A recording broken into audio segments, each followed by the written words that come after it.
grande es Jehová. ¿Cuántos de los que están aquí creen eso? Todos los que estamos aquí creemos que tenemos un Dios grande, maravilloso, espléndido, y todo lo que nosotros querramos en términos superlativos ponerle bueno a Dios. Él es Jehová. Y ese Jehová que es bueno, que para siempre es su misericordia, quiere el beneficio para su pueblo, ¿sí o no? ¿Las madres quieren lo mejor para sus hijos?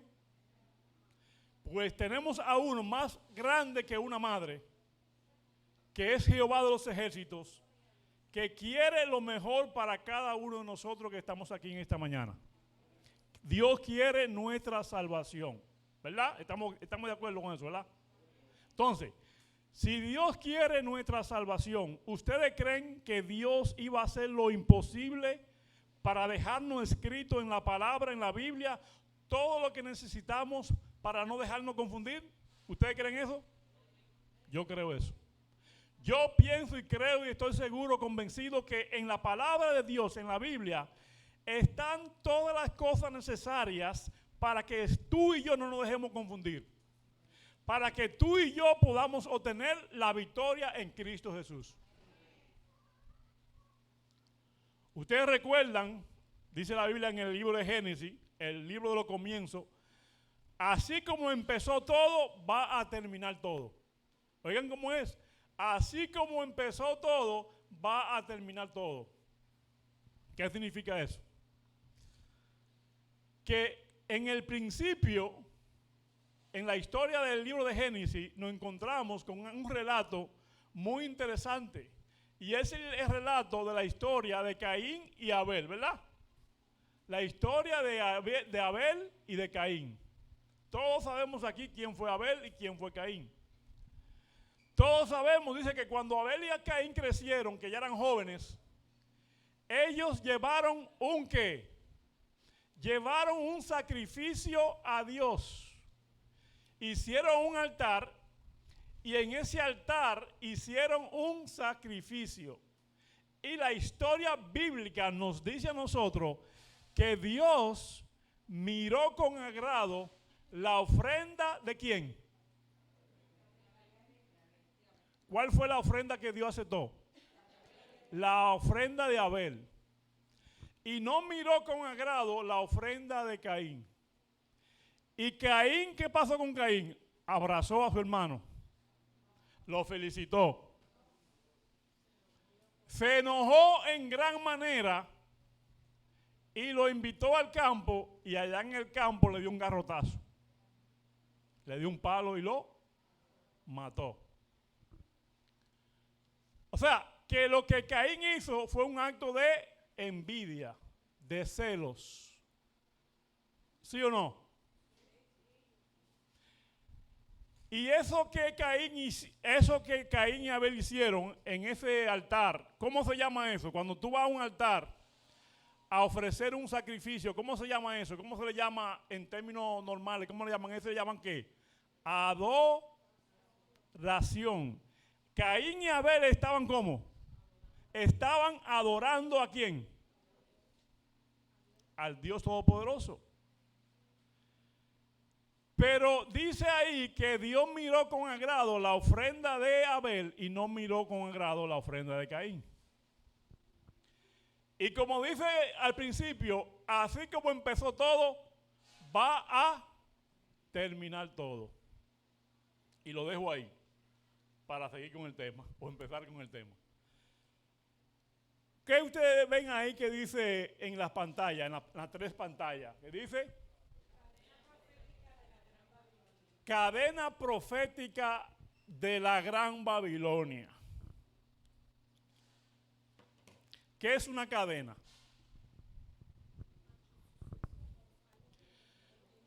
Una cadena son un conjunto de eslabones que se unen, ¿sí o no? Y si tú le quitas un eslabón a esa cadena, ¿qué pasa con la cadena? Se rompe. Y entonces ya no es cadena, es un pedazo de cadena. Pero para que nosotros podamos, son diferentes pedacitos de cadenas. Pero para que podamos entender la cadena completa, tienen que estar todos los eslabones ¿qué? Unidos. Y si falta un eslabón, quiere decir que falta una pieza y no estamos completos. Pero en la Biblia, ¿ustedes creen que en la Biblia Dios iba a hacer una cadena y le iba a poner eslabones missing? ¿Le iba a poner eslabones, le iba a quitar eslabones y lo iba a esconder? No. La cadena que Dios ha hecho es una cadena que no le faltan ni un solo eslabón.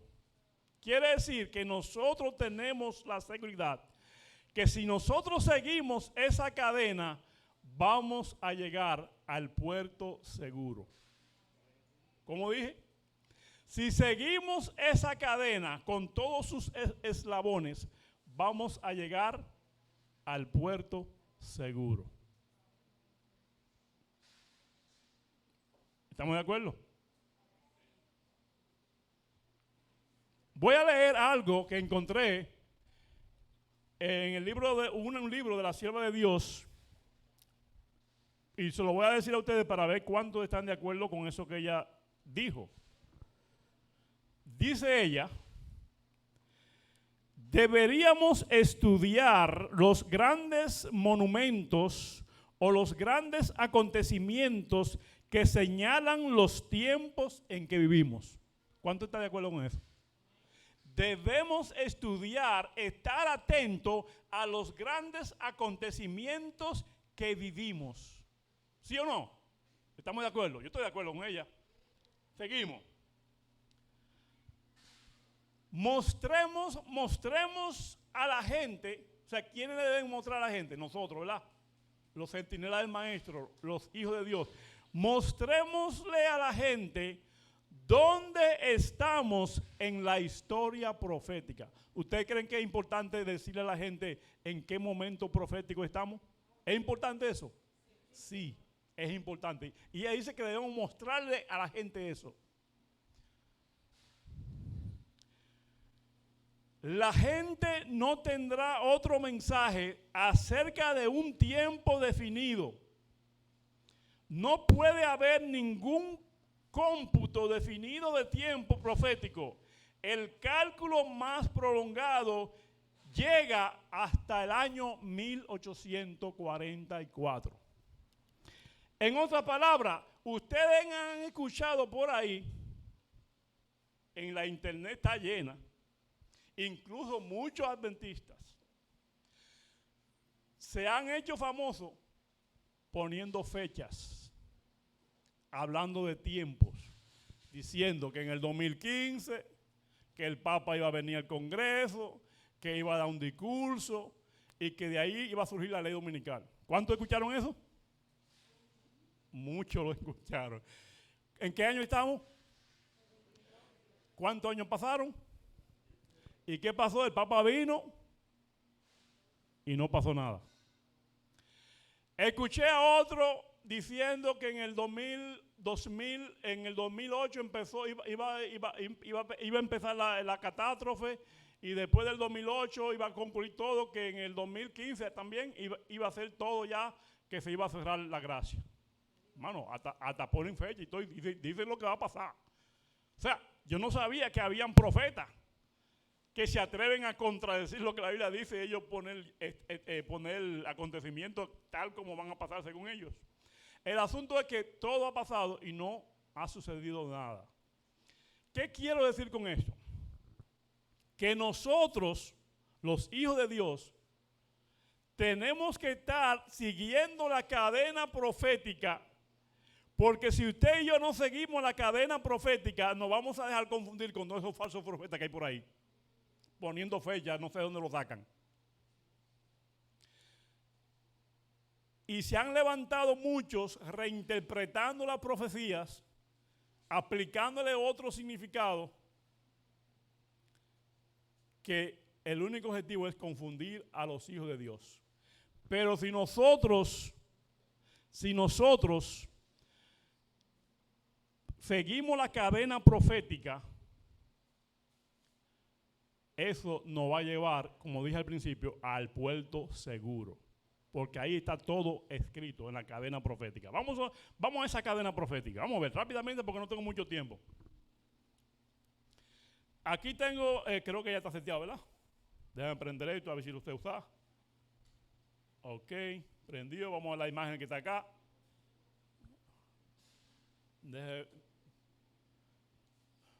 No me está cambiando. Pero yo estoy dando donde.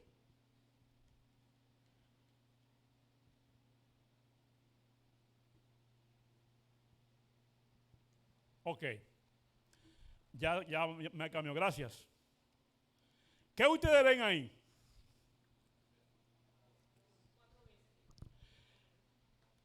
La cadena profética la encontramos en el libro de Daniel y en el libro de ¿qué? De Apocalipsis. Son los dos libros proféticos que Dios ha instituido para que nosotros sigamos la cadena profética. En Daniel y en Apocalipsis. En Daniel capítulo 7, esa que ustedes ven ahí está en el libro de Daniel capítulo 7. Daniel capítulo 7, pero vamos aquí primeramente a esta imagen, donde está el capítulo 2 de Daniel y el capítulo 7 de Daniel. Aquí en ese capítulo, el capítulo 2 y el capítulo 7 está hablando de lo mismo. De la única diferencia que en uno, el capítulo 2 habla acerca de metales y en el capítulo 7 habla acerca de bestias.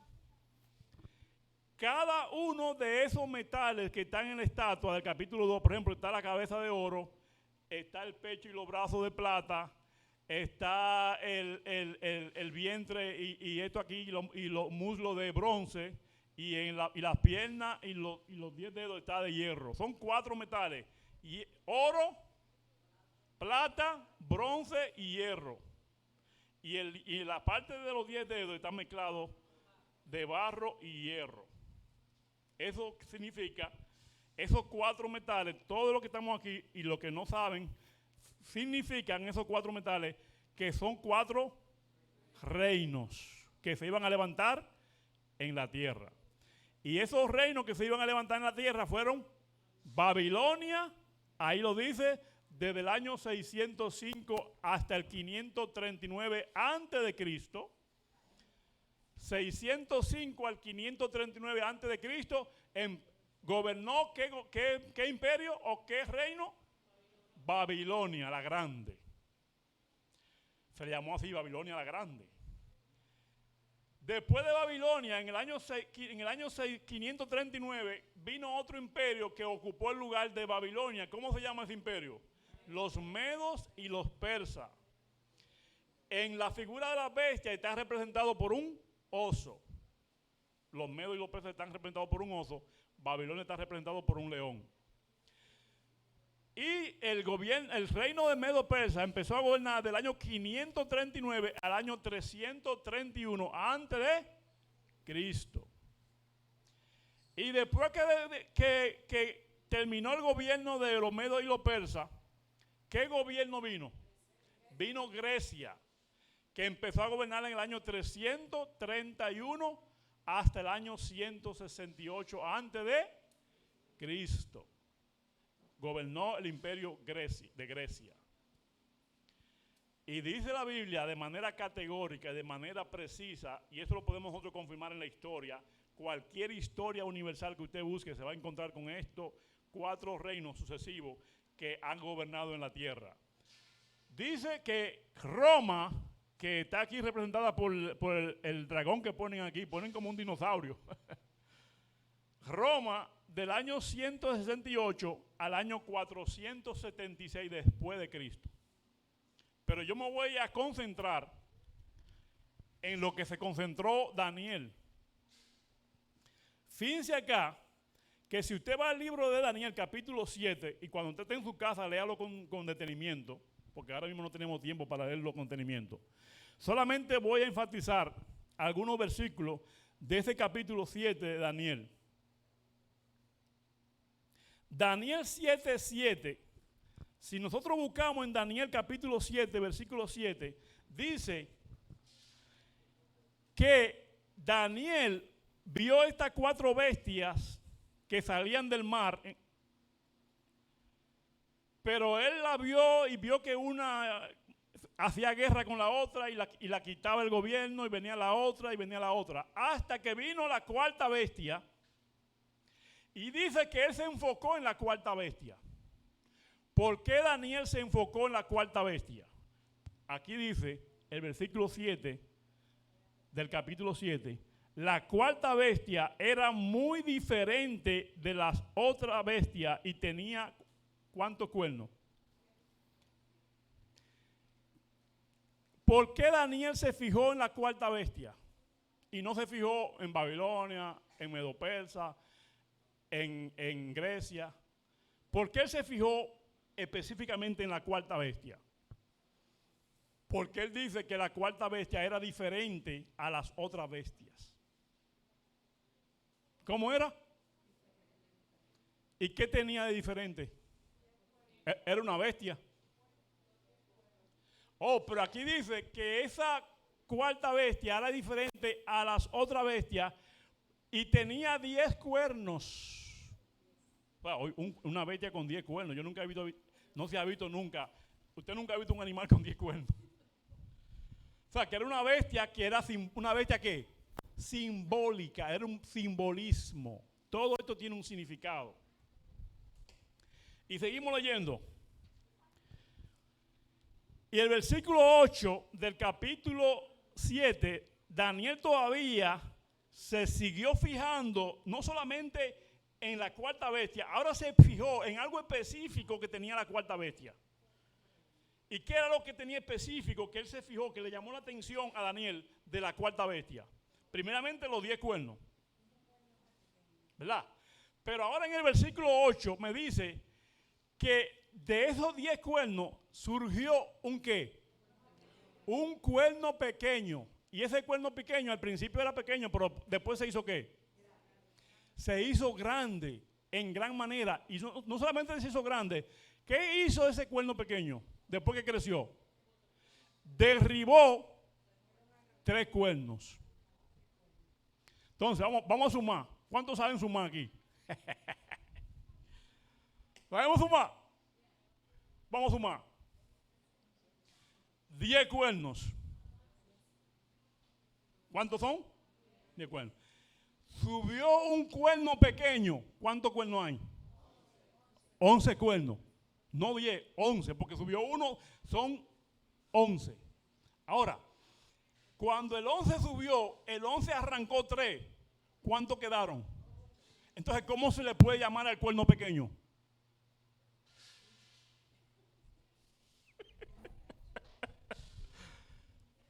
Repito. ¿Cuántos cuernos tenía la bestia? 10. ¿Y cómo se llama la bestia? La 4ª bestia. Roma. Era Roma, ¿verdad? La 4ª bestia. Roma. Gobernó del 168 al 476. ¿Ok? Ok. Roma. A Roma le surgieron ¿cuántos cuernos? 10 cuernos. De los 10 cuernos, después que están los 10 cuernos ya, surge un cuerno pequeño. ¿Cuántos son? 11. De esos 11 cuernos, el 11 derriba 3. ¿Cuántos quedaron? 8. ¿Cómo se le puede llamar al octavo, al cuerno número 8, al pequeño, que era pequeño? ¿Cómo se le puede llamar? Ya lo dije. Se le llama el 8º cuerno. ¿O no? Porque quedaron 8. El 11 se convirtió en ¿qué? En 8. ¿Por qué? Porque si habían 11 y él derribó 3, quedaron 8. El cuerno más importante aquí es el 8. El cuerno pequeño se le puede llamar también como el 8º. ¿Sí? Eso es importante, hermano. A veces no le damos importancia a cada detalle de la Biblia, por eso es importante. Porque después vamos a ver quién es el 8º cuerno. ¿Quién es el 8º cuerno? Vamos a ver. O quién es el cuerno pequeño. Ok, vamos a sumar. Vamos a seguir leyendo. ¿Qué pasó con ese cuerno pequeño que Daniel se queda fijado, atónicamente Daniel se quedó fijando, porque a Daniel le llamó la atención el cuerno pequeño, le llamó la atención. ¿Por qué? ¿Por qué le llamó la atención el cuerno pequeño? Oigan, ¿por qué?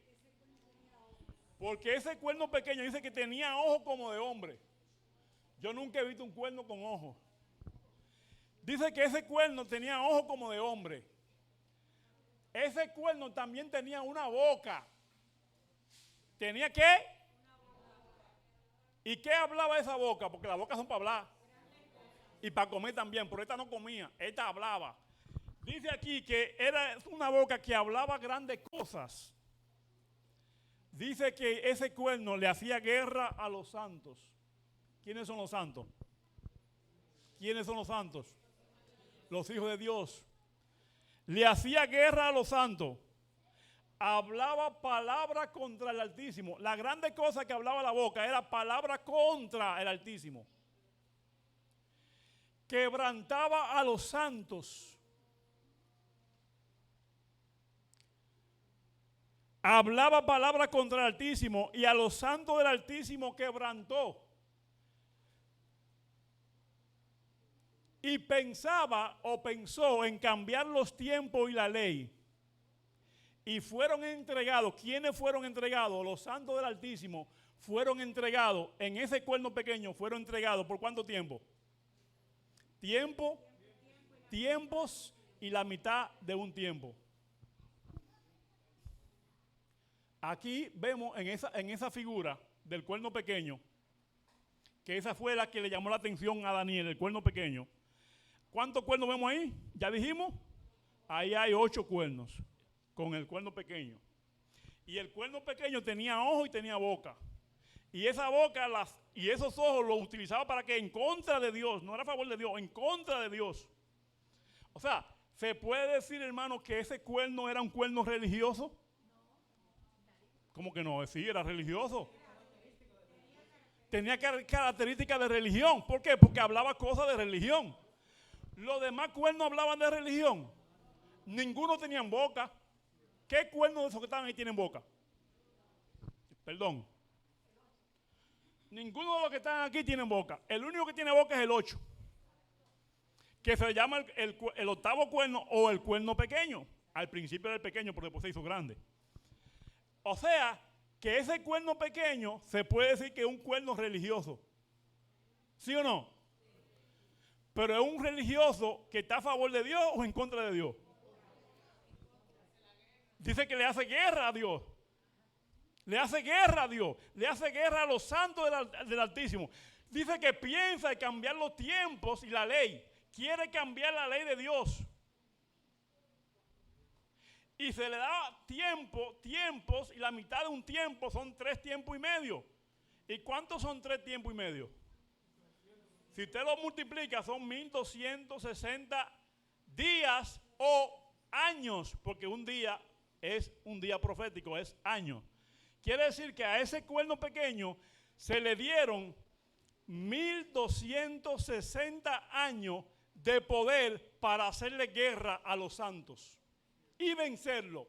Y no solamente se le dio poder, sino también que se le dio poder para echar por tierra la verdad y prosperó. Y también para cambiar los tiempos. Pero hay muchas personas que piensan que esos tiempos que el cuerno pequeño iba a cambiar eran los tiempos literales, el tiempo literal. Nadie ha podido cambiar nunca el tiempo literal, porque es un tiempo que fue establecido por Dios. A los tiempos que se refiere ahí, que iba a cambiar el cuerno pequeño, eran a los tiempos proféticos, porque estamos hablando de profecía. Tiempo profético. Los 3 tiempos y medio son tiempos proféticos. Sí, son tiempos proféticos. O sea, el cuerno pequeño lo que iba a cambiar eran los tiempos proféticos. ¿Cómo lo ha cambiado? Sí, lo cambió. Y le voy a decir cómo lo cambió. O no completamente, pero él ha hecho todo lo posible por cambiarlo. Y ha obtenido resultados en un 90%. ¿Cómo lo ha cambiado? Miren. En la religión, en la teología, hay 3 métodos de interpretación. ¿Cuántos métodos? 3 métodos de cómo usted interpretar eso. Está el método prehistórico, que es el método que dice que todo esto que estamos hablando es un asunto que ya está en el pasado, que a nosotros no nos importa eso, a nosotros no nos interesa eso, no tiene que ver nada con nosotros. Eso fue para la gente que estaba viviendo antes de Cristo. Eso se llama el método prehistórico. El otro método que existe de interpretar esto es el método futurista. El método futurista dice que esto que está aquí va a pasar después que Jesús venga en el milenio, después del milenio, todo eso. Tampoco a nosotros nos incumbe, a la iglesia no le incumbe eso, porque eso es para el tiempo después que Jesús venga después del milenio. Pero existe el otro método de interpretación, que es el método histórico. Y el método histórico es el que nosotros los adventistas usamos. ¿Qué es el método histórico? El método histórico es, ustedes vieron que cada reino de esos tenía una fecha de inicio y una fecha de cómo terminó. Correcto, es un método histórico. Tenemos que buscar la aplicación ¿a dónde? En la historia. Y la encontramos la aplicación en la historia. Quiere decir, hermano, que si nosotros seguimos esa cadena profética, ¿cuándo se iba a levantar el cuerno pequeño? ¿En Babilonia? ¿En Medo Persa? ¿En Grecia? ¿En qué tiempo se iba a levantar el cuerno pequeño? ¿Después de qué reino? Después de Roma. ¿Sí o no? ¿Por qué? Porque ¿de dónde salieron los 10 cuernos? ¿De dónde salieron? De Roma. ¿Y qué significan los cuernos? De acuerdo a la Biblia, de acuerdo a Daniel capítulo 7, el ángel lo interpreta y dice que las bestias, tanto como los cuernos, representan ¿qué? Reinos, reyes, son intercambiables, reinos y reyes. Quiere decir que cada uno de esos cuernos era un reino, ¿sí o no? Cada una de esas bestias era un imperio mundial, un reino. Entonces, si nosotros seguimos la secuencia, tenemos que buscar el cuerno pequeño después que se levantaron los 10 cuernos de Roma. ¿Sí o no? Ok. Aquí dice que Roma gobernó ¿hasta qué año? ¿Hasta qué año gobernó Roma? 476 después de Cristo. Quiere decir que el cuerno pequeño, ¿en qué fecha tenía que levantarse? Después del 476 después de Cristo. ¿Sí o no? Ok. Pero antes de que hablemos de cuándo se levantó el cuerno pequeño, cuando el cuerno pequeño surgió, ese crecimiento, porque él empezó a crecer dentro de los 10, ¿verdad? Cuando ese proceso de crecimiento entre los 10, ese proceso hace que sean arrancados 3. Y nosotros podemos ver, si usted busca la historia, se va a dar cuenta que en cuántos reinos se dividió Roma. Roma se dividió en 10 reinos.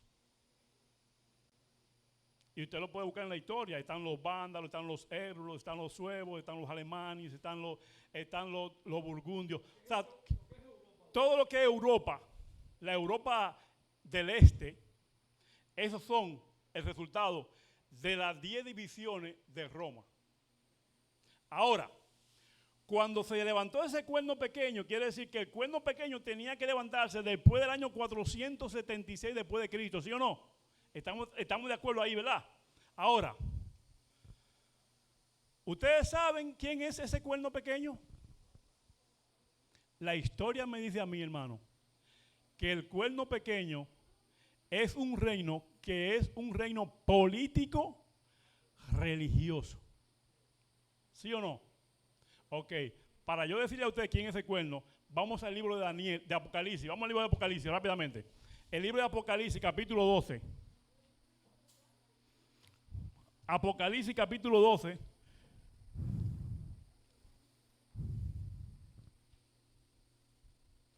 Apocalipsis 12, vamos a leer el versículo 1. En el capítulo 12 de Apocalipsis, ¿qué ustedes ven en esa imagen?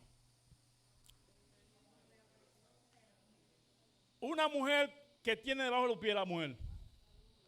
Tiene la luna debajo de sus pies, tiene una corona con 12 estrellas. La mujer está vestida, ahí, no dice, ahí la ponen una púrpura, pero en la Biblia no dice que está vestida de púrpura.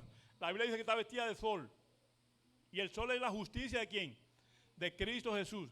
Ahí la mujer no estaba vestida de púrpura, ahí la ponen de púrpura. Pero la mujer en Apocalipsis está vestida dice, resplandeciente como el sol. Está vestida de la justicia de Cristo Jesús. O sea, ahí aparecen en el cielo, de acuerdo a Apocalipsis capítulo 12, aparecen dos imágenes, dos señales. La primera es la de la mujer.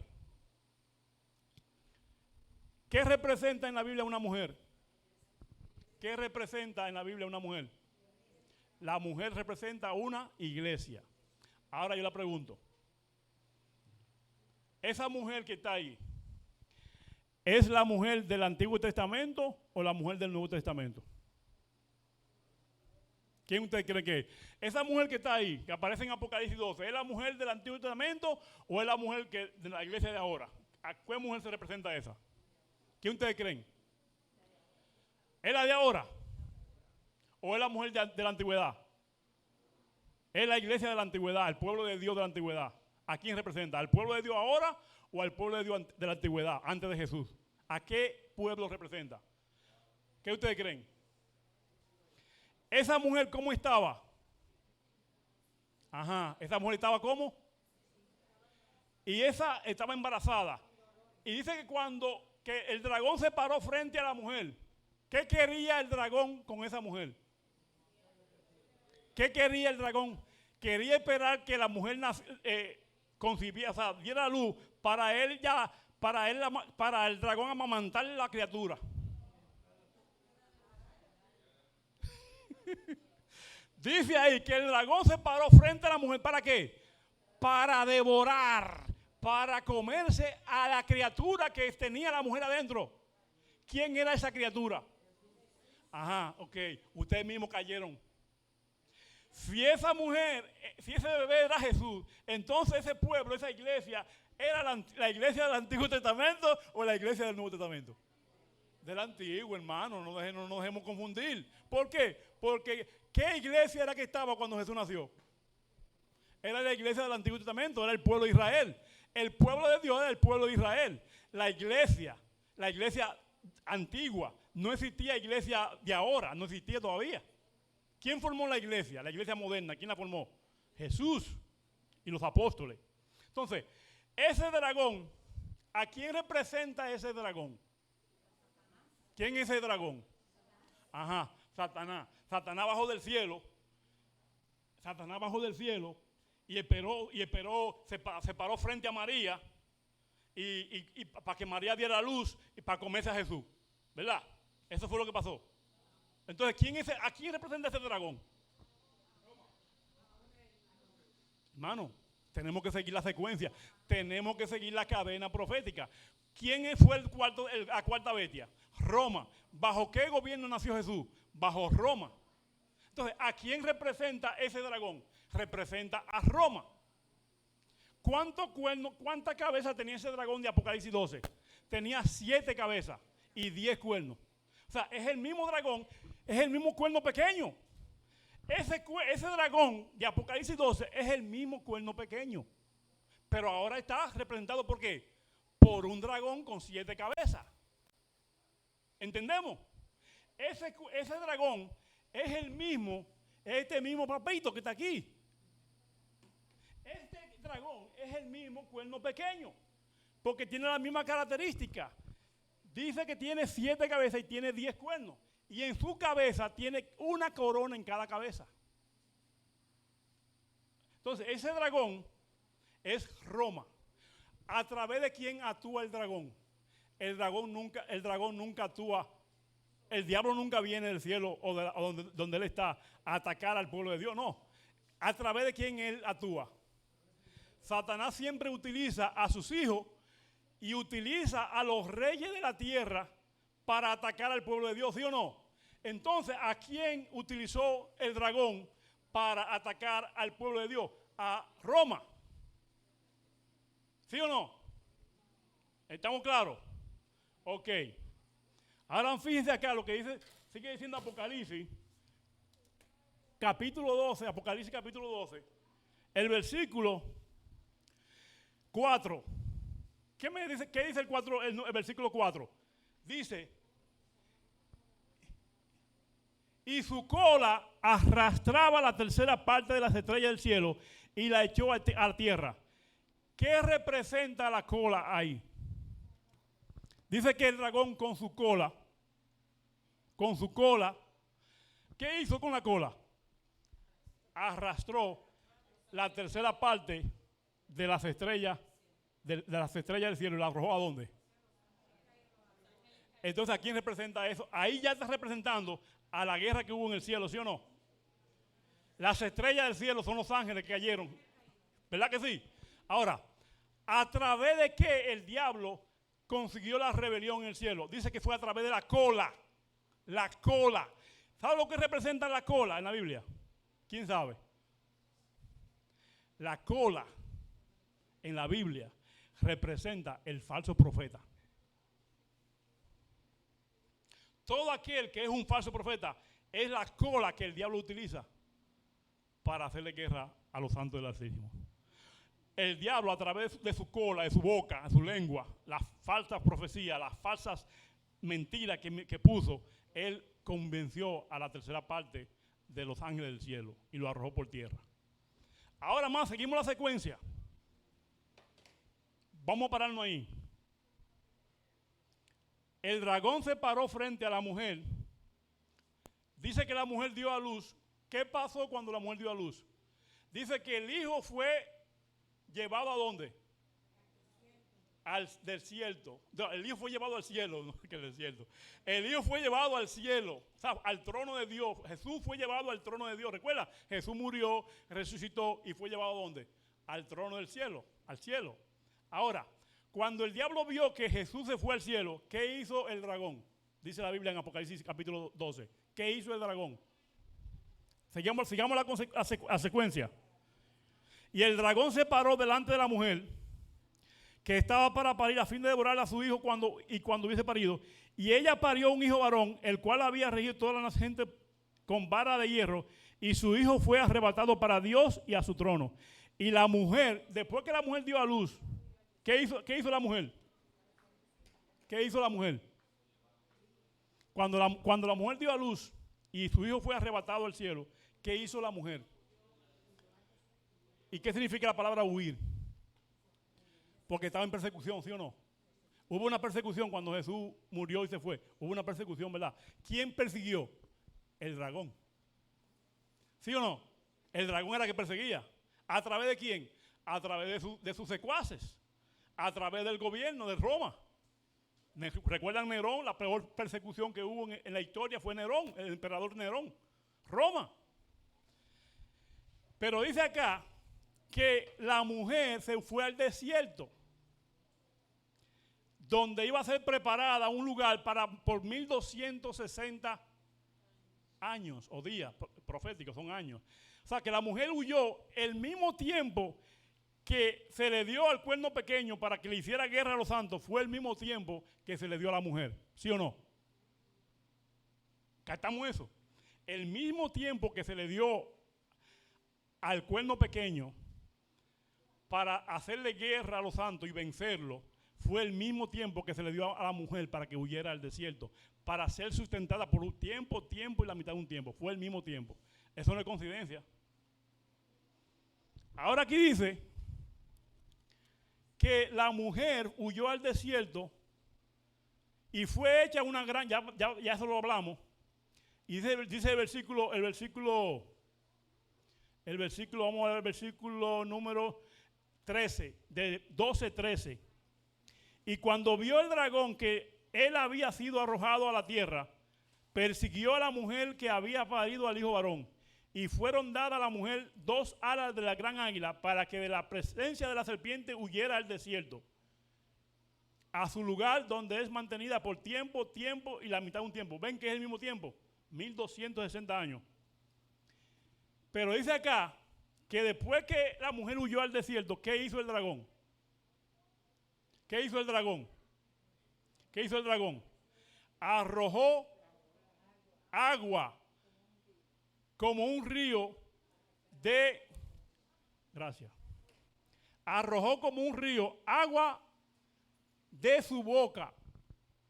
¿Cuánta boca tenía el dragón? ¿Cuánta boca tenía el dragón de Apocalipsis 12?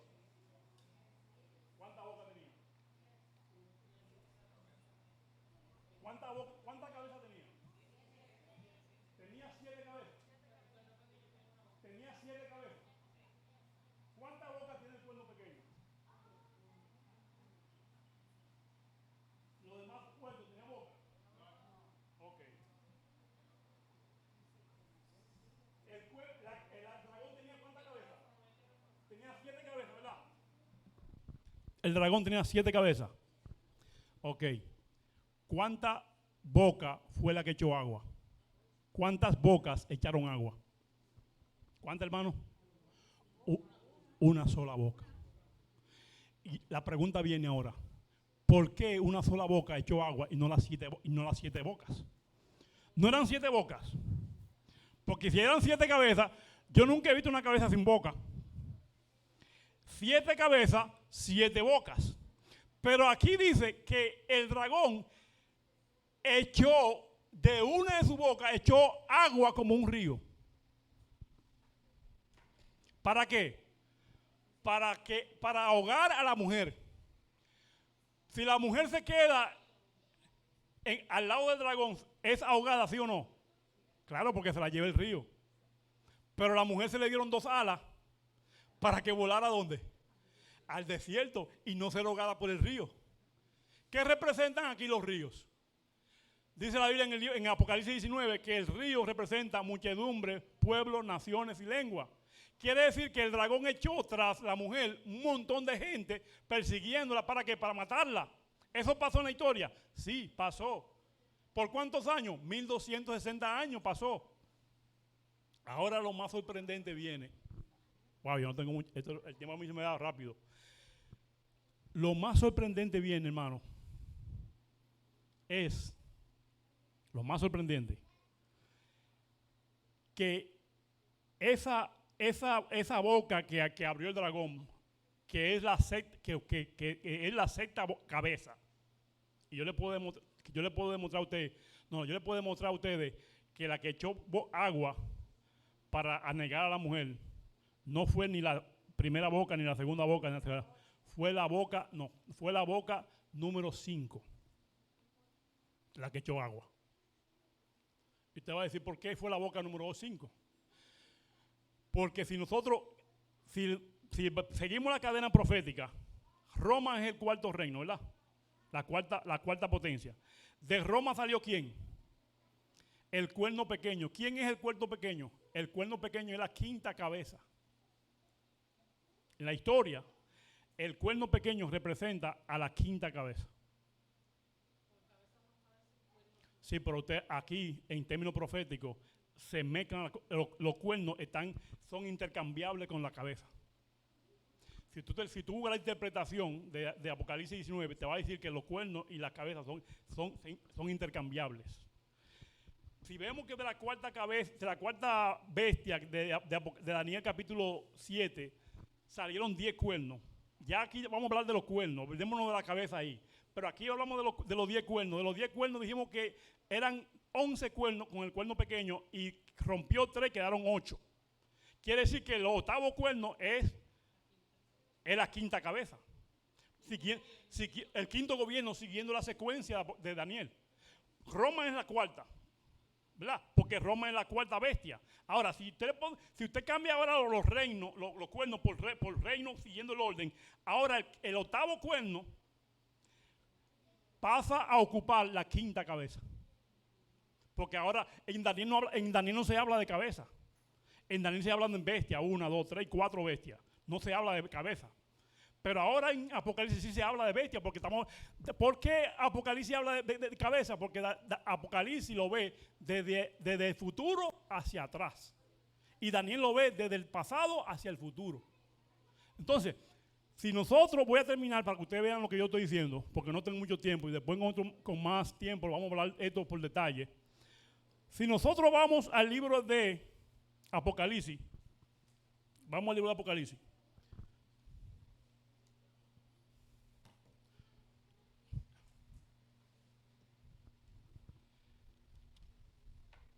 En el libro de Apocalipsis, capítulo 13, en el libro de Apocalipsis, capítulo 13, ¿cuántas bestias aparecen en el libro de Apocalipsis, capítulo 13? ¿Cuántas bestias? Ok, ya nosotros hemos visto 4 bestias, que son las 4 bestias de Daniel, ¿verdad? ¿Sí o no? Pero en Apocalipsis habla de una bestia que tiene 7 cabezas. ¿Sí o no? Entonces quiere decir que si hay una bestia que tiene 7 cabezas y ya en Daniel vimos 4, ¿cuántas cabezas faltan?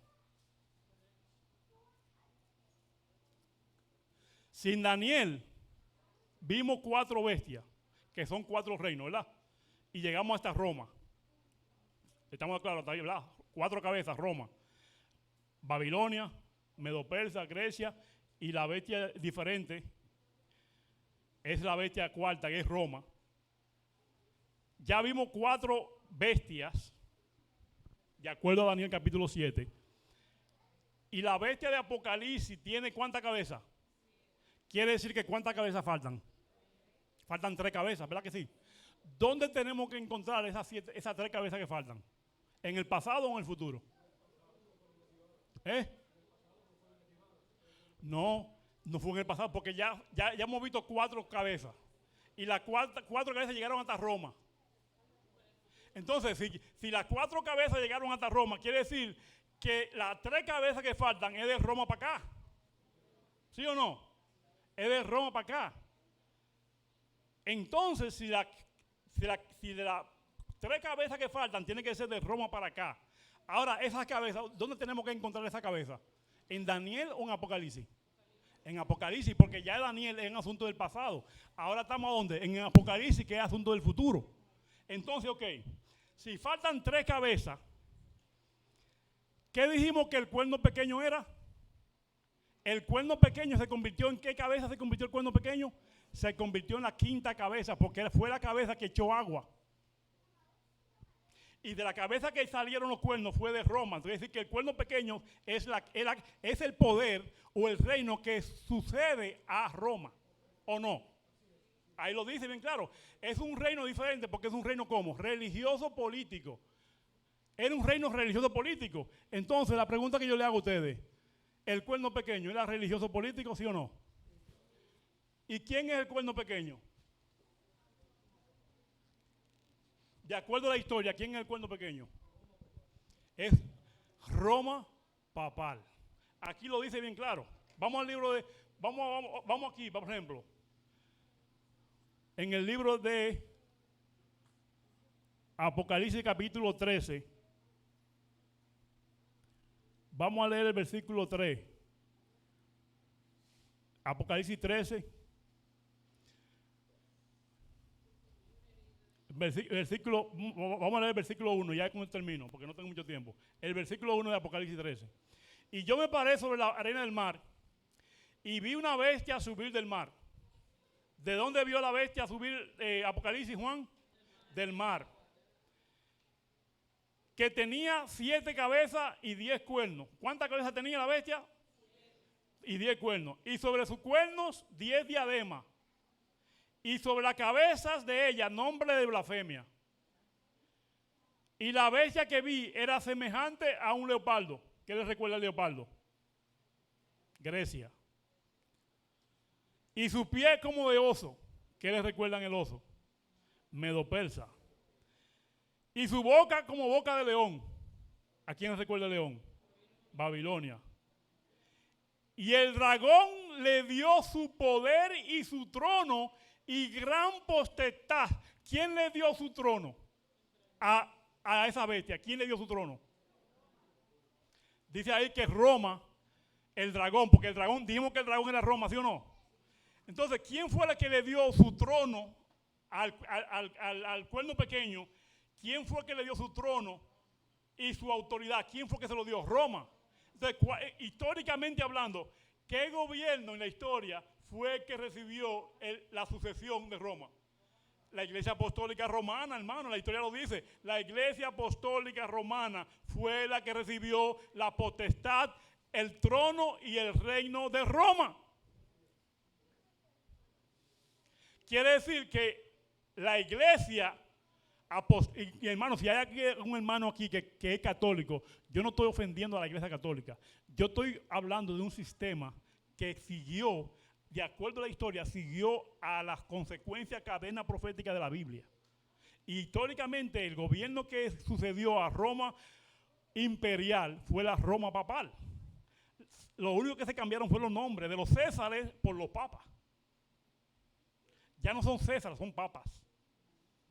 Pero fue el gobierno que reemplazó a la Roma imperial, fue la Roma papal. Entonces quiere decir que la Roma papal, si usted busca la historia, ¿cuándo empezó a gobernar la iglesia papal? La iglesia papal, el último cuerno que derribó, que era un reino en Europa, se llamó el cuerno de los ostrogodos.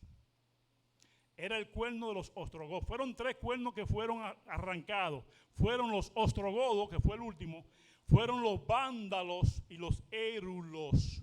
Los 3 cuernos que fueron arrancados, los 3 reinos de Europa que fueron arrancados, que usted lo busca ahora y no lo encuentra por ningún lado, porque fueron extirpados, fueron los primeros vándalos que estaban ubicados en la parte norte de África, los érulos que estaban en Italia y también los ostrogodos que estaban en la parte norte de Italia.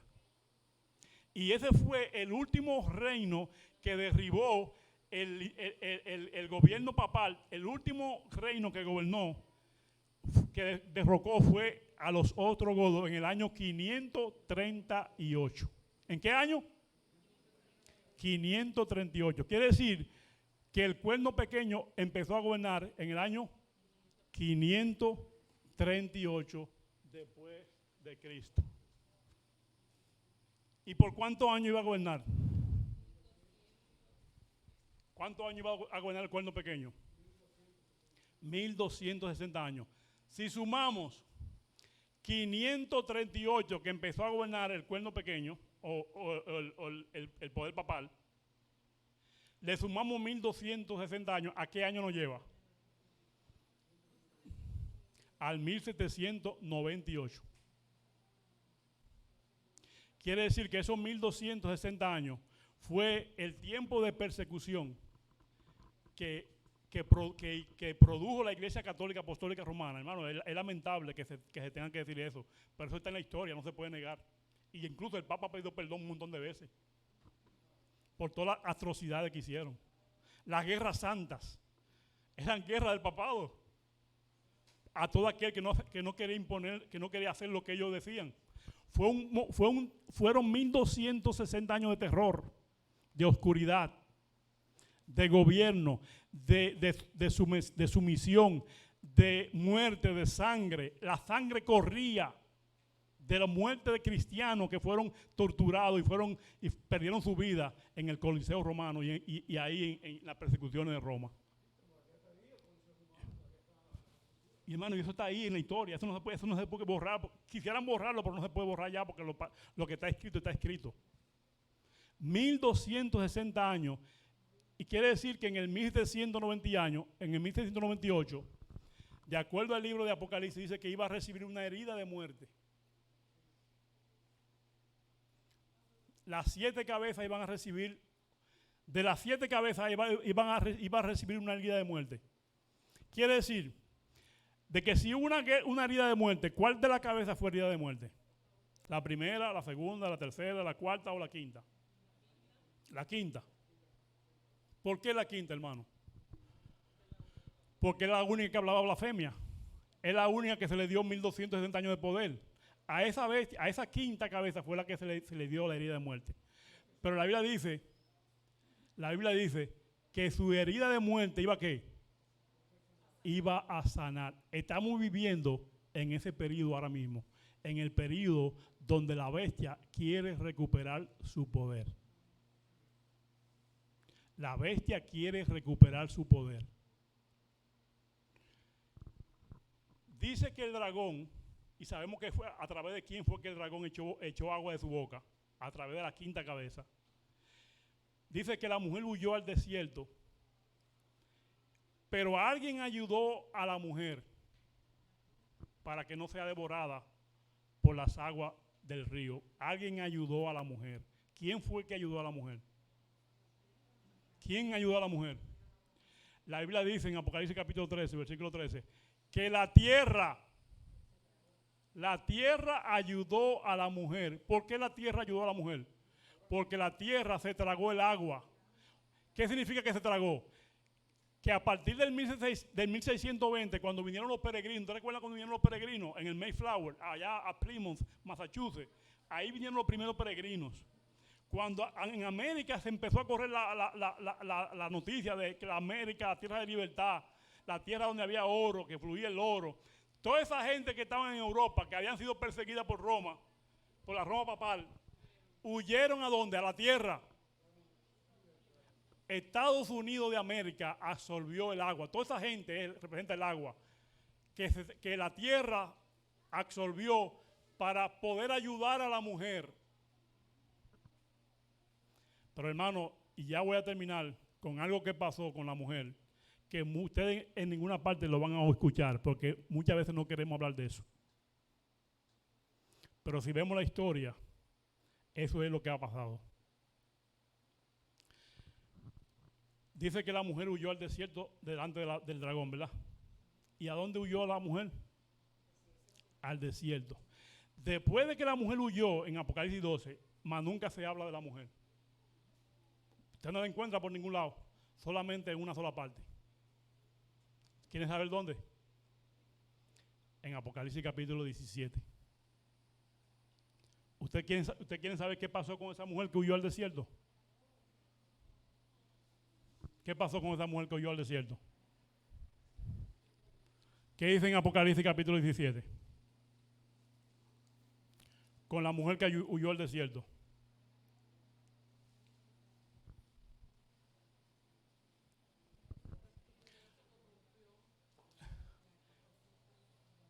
La mujer que huyó al desierto, ustedes han escuchado como adventistas muchas veces,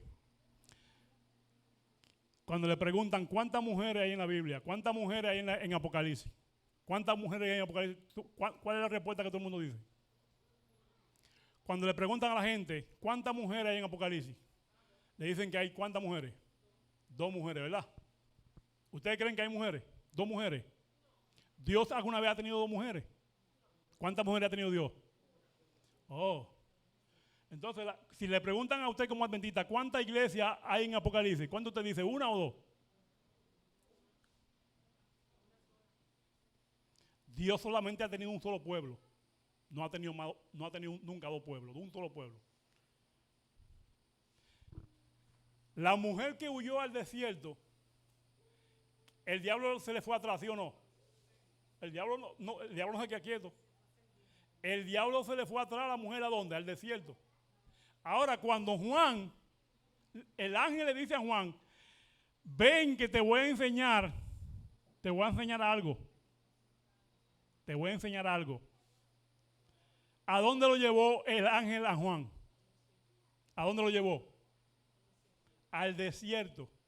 ¿Y a dónde había oído la mujer? Al desierto. ¿Es coincidencia? ¿O había otra mujer ahí ya?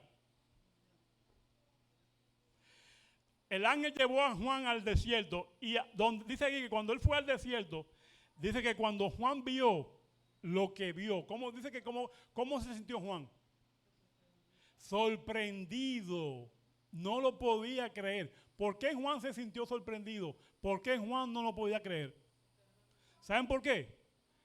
Porque la mujer, hermano, unbelievable, la mujer que estaba vestida de sol de justicia huye al desierto y ahora la mujer está vestida ¿de qué?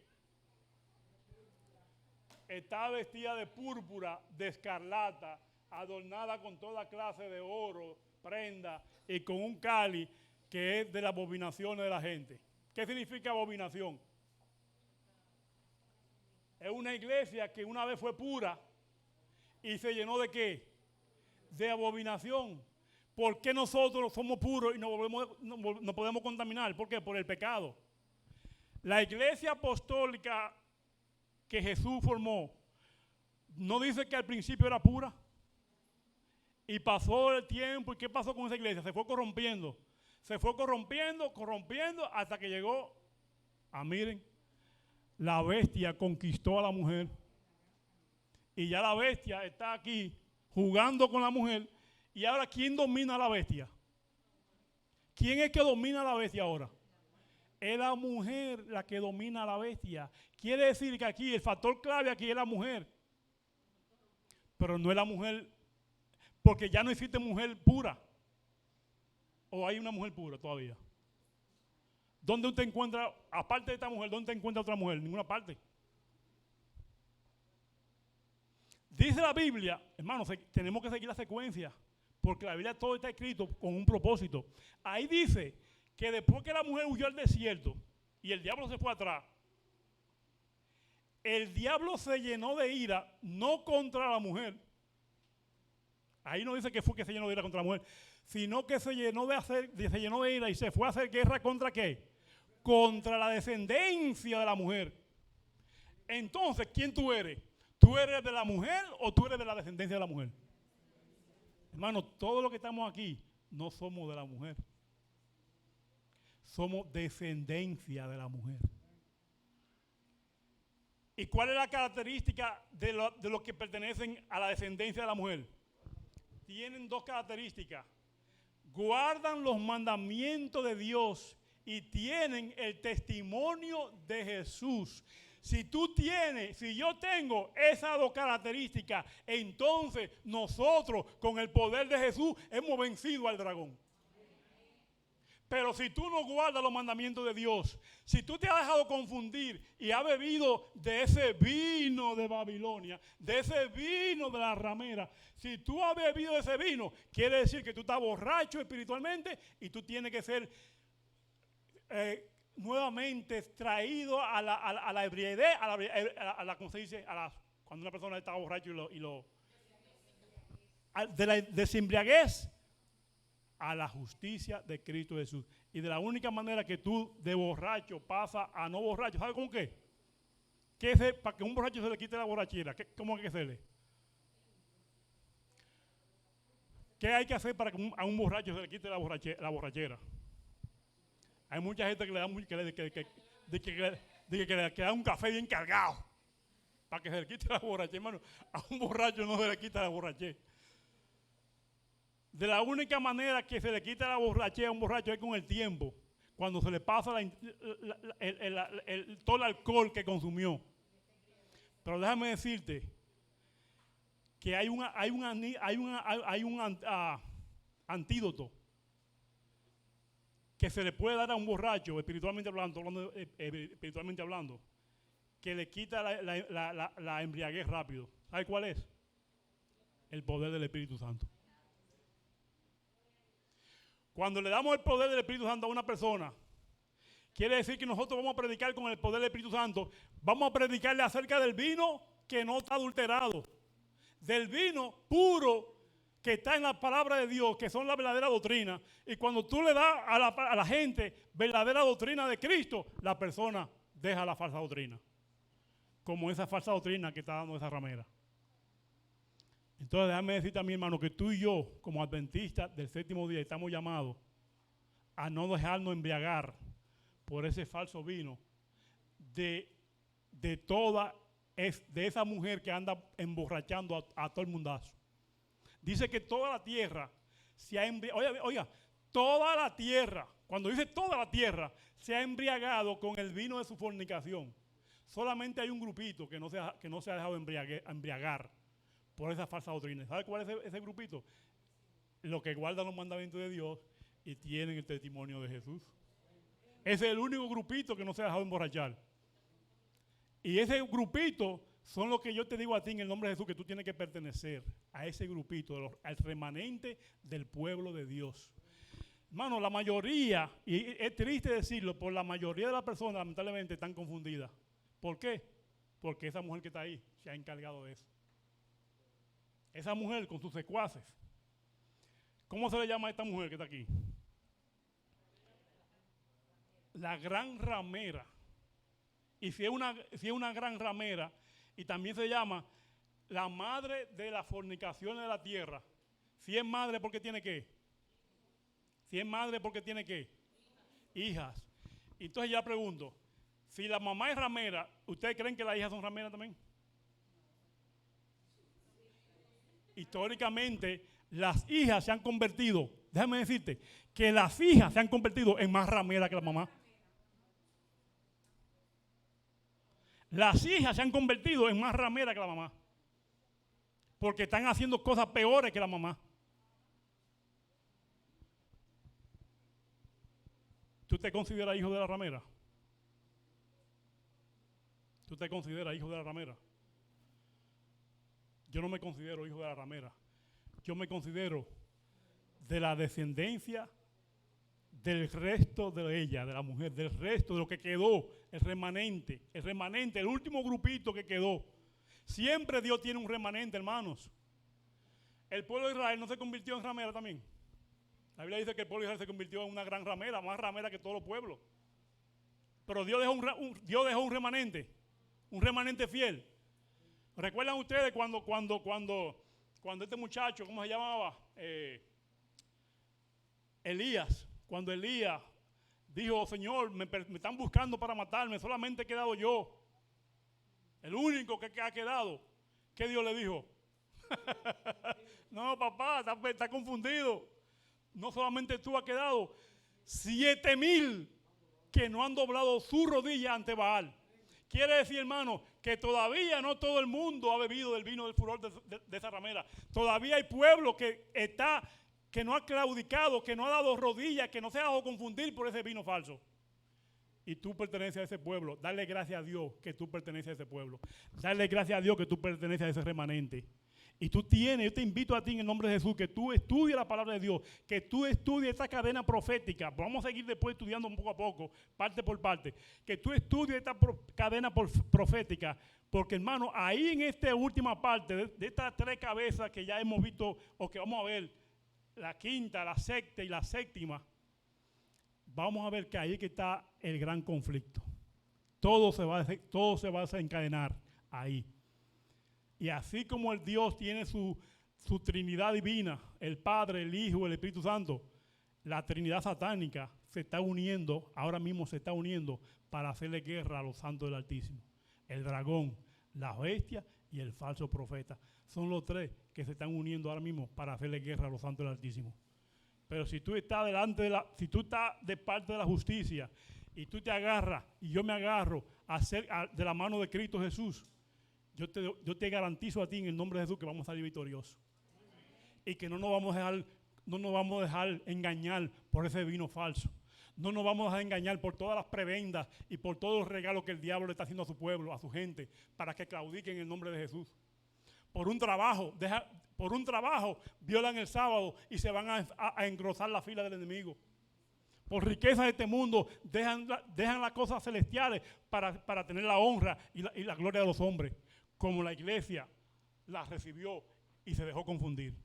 Pero tú y yo no nos vamos a dejar confundir, porque nosotros estamos estudiando esto y sabemos que si nosotros dejamos llevar de esa cadena profética, nosotros nadie nos va a confundir. Mire, hermano, ahora mismo hay un montón de viento de doctrina allá afuera, incluso dentro de la misma iglesia. Un montón de predicadores levantándose con un montón de falsa profecía. Pero nosotros tenemos la palabra profética más segura. Yo te pido a ti que te aferres a esa palabra profética. Que te aferres a esa palabra profética. Porque solamente aquellas personas que se aferren a esa palabra profética son aquellas personas que van a salir victoriosas. Y ahí están bien claras las características. Dice el versículo que di de memoria que toda la tierra se va a maravillar en pos de la bestia. Toda la tierra. Todo aquello que su nombre no esté escrito en el libro de la vida. Si tu nombre no está escrito en el libro de la vida, lamentablemente, por más que tú quieras o no quieras, tú te vas a maravillar en pos de la bestia. Si tu nombre no está escrito en el libro de la vida, tú te vas a dejar maravillar en pos de la bestia. Pero si tu nombre está escrito en la vida del Cordero, en el libro de la vida del Cordero, tú vas a ser de los que van a recibir el sello de Dios en su frente. Todos nosotros, hermanos, así como en el libro de Apocalipsis capítulo 7 dice que los 4 ángeles no iban a soltar los vientos hasta que los hijos de Dios no sean sellados en su frente, tú y yo vamos a ser sellados en el nombre de Jesús. Pero si tú quieres ser sellado, tú tienes que estudiar la palabra de Dios. Tú tienes que estudiar la Biblia. Tú tienes que fijarte de este mapa profético que tenemos nosotros, de este GPS profético. Si tú tienes un GPS, a menos que tú te dejes confundir por todas las cosas, todo el ruido y todas las cosas que están a tu alrededor, tú no te puedes confundir con un GPS. Porque el GPS está hecho, diseñado para llevarte de un punto A un punto B. A menos que tú te entretengas con otras cosas. Pero nosotros tenemos el mejor GPS que no tiene perdición, no tiene manera de tú extraviarte.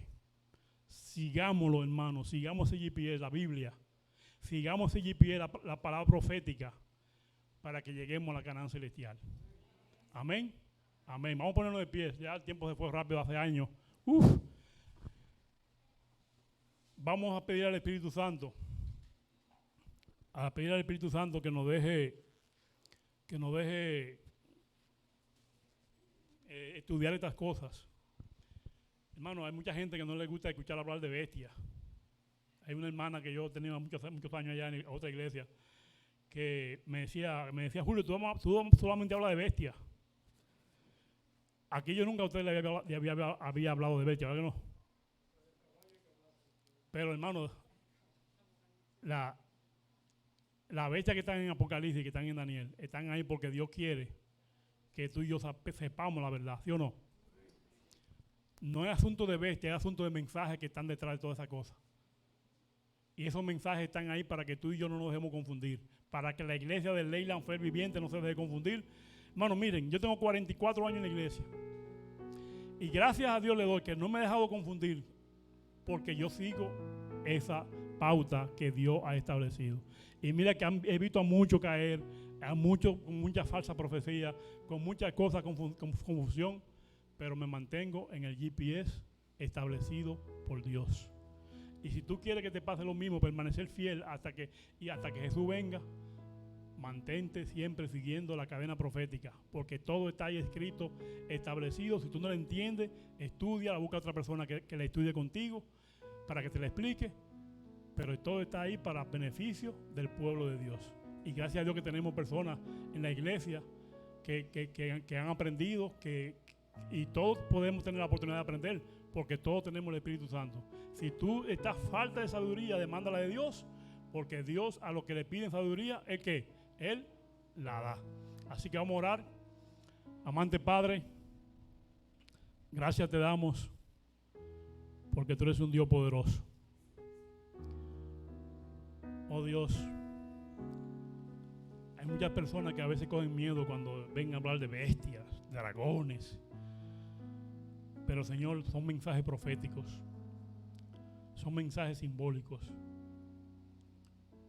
Todas esas cosas tienen un significado maravilloso, un significado glorioso, un significado que tú quieres que tu pueblo, el remanente, aprenda. Porque muy pronto tendremos que enfraguarnos en una terrible calamidad. Van a venir tiempos súper peligrosos. Y solamente aquellos que reciban el sello de Dios van a poder permanecer firmes y fieles. Ayúdanos, Señor, a prepararnos para que tu Santo Espíritu nos selle con ese maravilloso sello que vamos a recibir en nuestras mentes. Un sello de justicia, un sello de santidad. Un sello que va a hacer la diferencia entre lo bueno y lo malo. Un sello que nos va a convertir en mies y no nos va a convertir en uvas. Ayúdanos, Señor, porque queremos ser parte de esa gran cosecha de la mies que va a ir al cielo a vivir por 1000 años de regalito, una vacación de 1000 años y después, Señor, una eternidad. Ay, qué lindo, Señor, una eternidad en la tierra renovada, una tierra donde no va a haber llanto, no va a haber clamor, no va a haber miseria, no va a haber muerte. Oh Padre, qué felicidad será cuando podremos gozarnos contigo, alabarte por los siglos de los siglos, adorarte como Dios verdadero, como Dios bueno. Oh Padre, permite que estas personas que están aquí, estos hermanos que están aquí, todos nosotros, Señor, nos preparemos. Nos preparemos, Señor, para que no nos dejemos confundir por el enemigo. El enemigo anda como un león rugiente buscando a quien devorar, Señor. Pero a los que te aman, a los que están cerca del león de la tribu de Judá, nada ni nadie le va a hacer daño, Señor. No importa que venga el dragón, la bestia, el falso profeta. No importa, Señor, cuánto vengan.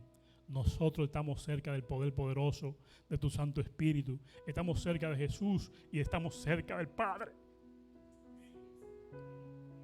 Ayúdanos, Señor, a obtener la victoria en Cristo Jesús. A veces nos dejamos confundir por tanto viento de doctrina.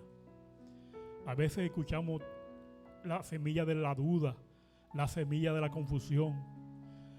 A veces nos dejamos llevar por el desengaño, por todas las murmuraciones que pasan en esta vida, por todos los sinsabores que tenemos en este mundo, por todas las miserias que hay en este mundo. A veces nos llevamos de todo eso y nos desenfocamos, Señor. Pero te pedimos que nos ayude a no caer, Señor. Que nos ayude a mantenernos fijos nuestros ojos en Cristo Jesús. Ayúdanos a tener oídos sordos a todas esas cosas de depresión, a todas esas cosas que nos apartan de ti. Ayúdanos no solamente a tener en nuestra mente la gran Canaán celestial, a tener en nuestra mente la gran victoria que vamos a obtener cuando todos vamos a estar en ese mar de vidrio, dándote la gloria y la honra por los siglos de los siglos, Señor. Gracias porque tú moriste por nosotros. Ya la victoria está garantizada. Solamente tenemos que permanecer firmes sin fluctuar, Señor. Firmes sin dejarnos llevar por las olas de este mar que está tormentoso. Pero con Cristo Jesús, Señor, vamos a poder lograrlo. Con Cristo Jesús, la iglesia Fe Viviente va a salir victoriosa. Y vamos a predicar la buena nueva del Evangelio a todo un mundo que está emborracha por el vino falso de Babilonia. Ayúdanos a tener tu Santo Espíritu, para poder darle una porción de ese Espíritu para que esa embriaguez se le vaya y puedan estar cuerdos, puedan estar bien atentos a la influencia de tu Santo Espíritu para poder aprender estas cosas, Señor, que están ahí para nuestro beneficio. Están ahí para que podamos apercibirnos, para que podamos prepararnos y para que podamos decirle no al diablo, no a la marca de la bestia, no a la imagen de la bestia, sino al sello de Dios viviente. Gracias por escucharnos, gracias por bendecirnos y gracias por tu palabra. En el nombre de Jesús, amén.